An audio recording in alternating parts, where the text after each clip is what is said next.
Hey, Thabreakmasta here, and this is gonna be my Legend of Korra discussion 2. Like I said, after one or two episodes of Legend of Korra, I end up doing a discussion, so we, accumulate a lot of information, and we talk about it and share it, bounce off each other, and see if we have any theories and what works and what not. I'll try to debunk some stuff and just give my opinions on certain other guys' opinions on what's going on. So I got 4 topics to talk about here, and the 4 topics are: can Korra see the future?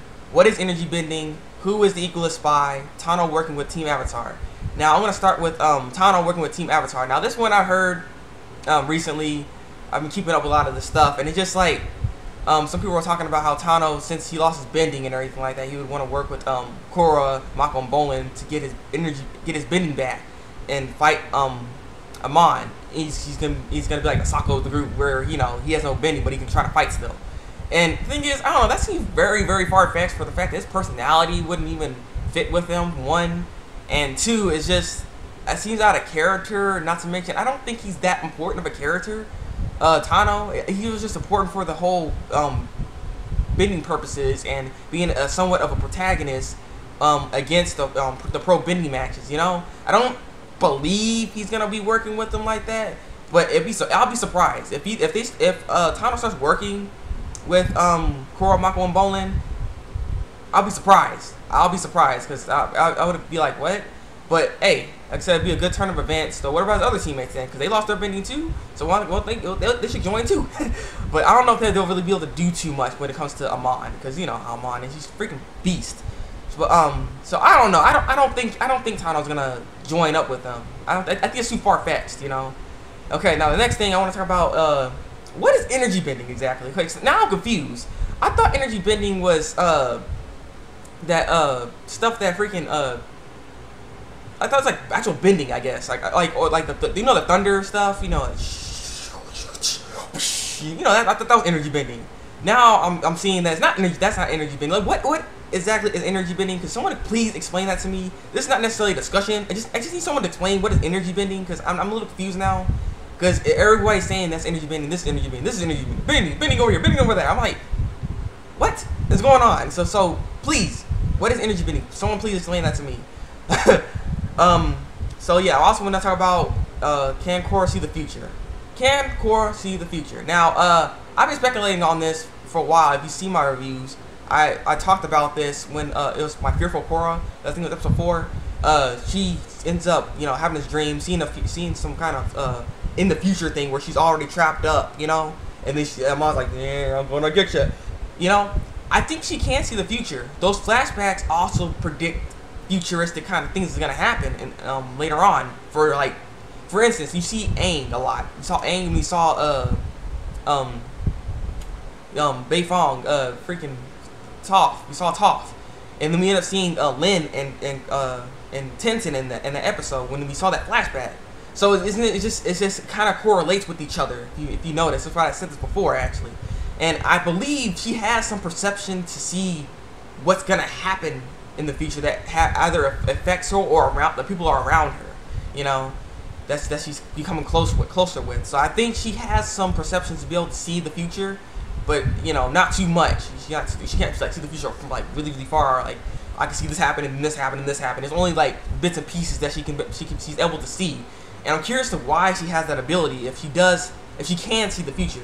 And I'm just curious about that, because I don't think Aang had that ability as Avatar. So I'm just curious if something about her that's able to see within the future. That's why these flashbacks keep happening. I'm pretty sure we're gonna end up seeing another flashback sometimes later on. She's probably gonna get knocked out again somewhere. She's getting knocked out. Every time she gets knocked out, a flashback happens. So I believe Korra can see the future, but only bits and pieces of it, not a lot of it, But what are your thoughts on that? Do you think Korra can see the future? Because there's been a lot of flashbacks, or maybe she can see the past, actually, not necessarily the future. She can see the past, and then that kind of foresees what the future can hold, because the best teacher is the past. So maybe that's what it is. So then the last thing I want to talk about is, who is the Equalist spy? Now this subject is getting out of hand. This is just ridiculous. Now, everyone thinks that, it could be anybody that's a spy. That's like everybody's just going crazy. The only people that are not spies is freaking Mako, Bolin, Korra, and Tenzin. Everybody else is maybe an Equalist spy. Everybody else, even freaking Tensen's wife. This is getting ridiculous. Like, come on now. Wow, like that'd be weird for one. Like, why would she even do that? Why? Like, why would Tensen's wife have? What would she gain out of that exactly? Like, that didn't make any sense. Like, it's just ridiculous. And then like we got Tarlark as a spy, or then we got Asami as a spy. Now those two are the ones that make way more sense than any other of the people that they're trying to say who's a spy. Gosh, shoot, Apabu's a spy. You know, Bolin's little pet thingy. I think he's a spy. He's watching us. He's watching his every move. He's like, hey, Amai, man, I got some information, man. You know, Bolin, he's taking a crap right now. Yeah, I'm just kidding. But yeah. So I think between Tarlark and Asami, it's possible. Tarlark has a great influence for some reason over the council. You know, Tensen can't get them to agree with him. Every time, I already said this in my video, actually my recent video, every time freaking Tarlark says something and then he's like, oh, I agree with this. You guys agree? They always raise their hand. They're like puppets to him. So it's just like they don't really even listen to Tensen. Tensen's not even there really. So it's weird.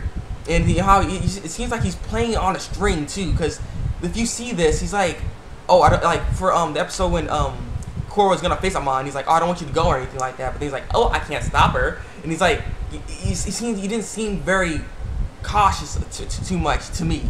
And then there's another time, just recently, where he's like, oh no, I don't want Korra to go out there, or I want the pro bending match to stop. But then he's like, oh wait a minute, let me change my mind all of a sudden. Like, it just seems like he's trying to. It's like he's trying to seem good, but he's not. It's like it's shady. This guy is shady. I can so very see him being an Equalist spy. Not to mention, he's in the council. He's a higher up person. It's perfect for him to be that kind of spy because he has a lot of information that he can use for Amon to give Amon. But the other person could also be a really smart, strong spy. Is Asami. Asami's dating Mako, and their relationship was weird. Like, it didn't take very long for them to get lovey-dovey, just bam, pow, boom. Like, it didn't make sense. I know you liked him because he's for the pro bending stuff, but it just didn't make sense how they just got together that fast. Like, boom, get hit with a freaking moped.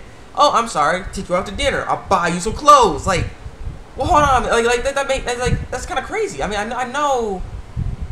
I don't know. It's just a little crazy how they just got like that. Bam, bam, pow. I'll pay for their expenses for your pro bending matches, and it's just like it's going so fast. You know what I mean? Like, the relationship was going so fast, and so I'm just curious if she could be a spy. Because I mean, look at Amon's technology. Where does he get his money from to fund this stuff? Like, where's this coming from exactly? How is he getting the stuff to make these gloves? And it's just like, what's happening exactly? Because it's just like, how is he able to do this? That's why he has to have some underman or something. Because you also got to remember Asami's father's story, that he got some money from some person to make his whole industry, you know, the Sato industry. And maybe Amon was the person that gave him the money, and so he's like, I need you to make some stuff for me as a thank you for your for what you're doing, how your thing got bigger because of me. So maybe that's what's going on. Maybe it's just a deal going on. Maybe he's not necessarily a spy, but he's helping them for the fact that, you know, he owes he has a debt to him, you know. So it's just, I don't know, but those two seem very possible Equalist spies if you're gonna be, you know, observing them. I would observe those two. Not to mention, if you think about it, this is very crazy. We end up seeing a lot of people get shot. Even the announcer guy gets shot. Why didn't we see Asami or her father get shot within that episode when the pro bending match got invaded? You know, that's a little weird because they have importance in the series and they were there. What happened to them? So that is a little weird.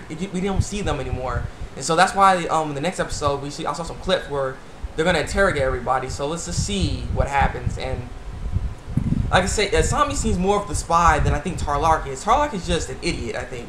Tarlark, he's just not, I don't know, I'm not really sure what his whole gain is for this. He's very forceful, and he's walking into Amon's hands every single time. And Amon is just controlling the whole council like it's nothing. Really, I mean, that's how it seems. Like, the council can't really, no one can really do anything at the top of Amon. But the last thing I also want to talk about, I just remembered, is the whole energy glove thing. You know, the electrical glove stuff. And I heard people saying that the energy glove is able to take away people's bending. That's how Amon's doing that. Now, what I will say is that sounds ridiculous for the fact that if that's the case, so everybody that is Equalist right now that has those gloves can take away anybody can take away bending right now. Then I don't think that's true. Amon's ability to take away bending is his ability because he's seen a spirit and he saw this stuff before. You know, he went through some crap to get that power. It's not something you can just obtain over some technology. You know, I think it can be able to halt bending because it shocks him and then it stuns him. You know, and so yeah, this is just my thoughts and opinions on this matter. So I guess, like I said, leave a comment below on all the subjects I talked about. Can Korra see the future? Do you think she can see the future? Leave a comment below. What is energy bending? So please someone tell me what energy bending is, because I really do want to know. Who is Equalist spy? Who do you think is a spy in Legend of Korra? Give your thoughts and opinions. You know, discuss this.